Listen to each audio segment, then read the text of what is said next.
cash for peerages in Britain, and you know, there's a slight hypocrisy on the part of the British, I think, in the sense of lecturing people about governance in Africa when, let's not forget, Britain is not a perfect democracy in any way, shape or form.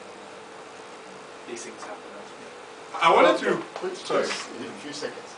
You know, talking about the 2000 election, I think the attention was very high then, and we survived it as a country. So I think people shouldn't be too worried about this election, because really 2000 was much more tense. I wanted to return to the exchange we had of whether the campaign is sufficiently issue-based. Again, I think that somehow, I mean, as a political scientist, my own point has always been that I think we have a very artificial issue about what is an issue-based election. I mean, any election will be a combination of so-called issues and non-issues. But any particular voter decision for each of us, the decision we make on Sunday is going to be for a composite of reasons. And within that framework, I think that there have been a very interesting issue-centeredness in the campaign. And also, I think that trend is increasing. One area which I've been very interested in is this whole idea on the future of the state in Ghana. Unfortunately that we don't have CBP representation here. But of course, Dr. Indum has made this thing about going back to the state as a very big issue. Mr. Pianim, I don't know if you would want to comment on that. I don't know. Is it realistic? The Indum I know was not back for state intervention. I mean, he preached it that we should go forward. It's been gone. Look, my fear is that the global financial crisis now is, you know, we are now calling upon the state to rescue capitalism. I've never been in favor of unfettered capitalism.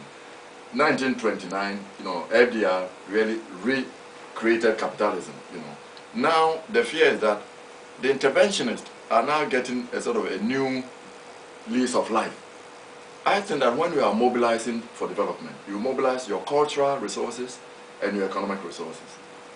Ghana's cultural resources are such that state interventionism doesn't work.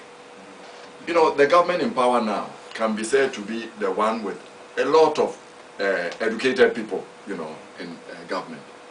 Look at the quality of people we put on board. It's not good enough, okay?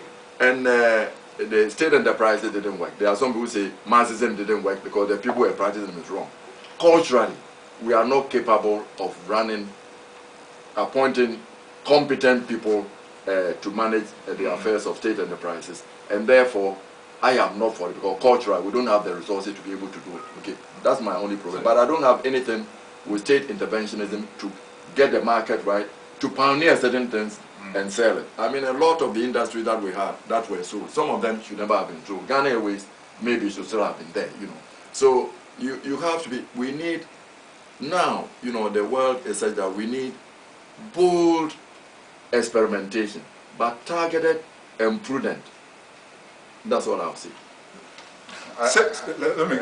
Sekou, I mean, you've made the point that the NDC is more equitable and tries to achieve more equitable social outcomes.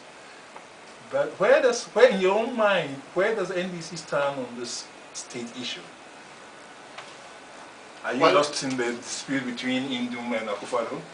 Oh, no, but I think I like what was said earlier. I mean, Indum actually, he was serving as cabinet minister in the NPP government and so on. So what he's saying now, I think is just lip service, just because he's the CBP flag bearer, so he wants to create the image of what the CBP represents. But actually, I think we've come a long way. So some of these things are not very realistic.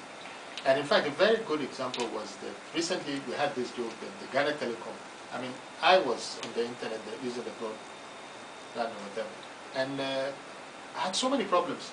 When the ownership was changed, the service has been perfect, except for just about a few days, and I was thinking maybe there's some political reason. But you told me that I was joking. But the thing is that the NDC, I think some of us got into the NDC because we feel it has a similar character of the CPP, where it's more people-centered as against an elite MPP. Maybe it's just a perception. But and again, a conservative, and again, a conservative MPP as against a more people, grassroots kind of party, CPP in the past, and the CPP. So I think they will definitely come with policies that can touch the hearts of the ordinary man and relate to the ordinary. In terms of economic policy, I don't see any difference. Well, but that is why maybe then the government needs to play a bigger role. But I mean, I think we all agree that the private sector is the way forward. But the thing is, how can government make the private sector work? Yes, for the benefit of the people. And that's all the people, not just... Let me come to Mr. PNM again. Now, you dramatically resign as chairman for the Public Utilities Regulatory Commission. You see, I think that this issue about the future of the state also has something to do with regulation. Yep. If we have good regulation, if we can somehow govern the market so that we can ensure that private enterprise at least is not entirely free-wheeling, they can use private enterprise to, in certain instances, assure certain beneficial social outcomes, then perhaps the debate between the Indum like going back to full state intervention or some other way becomes whatever. Would you want to tell us a little bit more about your resignation as PURC and how you see the challenge of regulation in Ghana today? I think that once you move towards market-based management of your economy, it is absolutely essential that you have regulation. There are certain goods and services that can only be provided by a bigger organization, and you can't have competition. And when there is no competition, there are certain social services. For example, if you take telephones, they are not regulated now because the National Communication Authority is a licensing authority. You need a licensing authority, and then you need an economic regulator. Okay, the PURC Can you explain a little bit more? You see, you cannot license somebody and regulate him. It isn't done. So, for example, the Energy Commission issues licensing to people to go and generate electricity. Okay, and then the licensing authority is supposed to ensure that the quality standards expectations are met. Then you need an economic regulator who makes sure that you get a fair return on your investment. The consumer also gets value for money. Okay, and then posterity, because you are dealing also with posterity. So the future generation should also make sure that you are not stealing from them, that you are not accumulating losses for them, and also you are not polluting the environment. Okay, so all that is important, and that's the economic regulator. His job is to make sure that all stakeholders are protected. Okay, not the license authority. Okay, so when you are doing that, so for example, for banking, you need a regulator with the Bank of Ghana to make sure that your money is safe and that your savings is there, and therefore if somebody, you have a savings in the bank cannot go bankrupt. And if there is systemic failure, somebody has to come in. Okay, so you need something for the bank, you need for electricity, water, because water is life.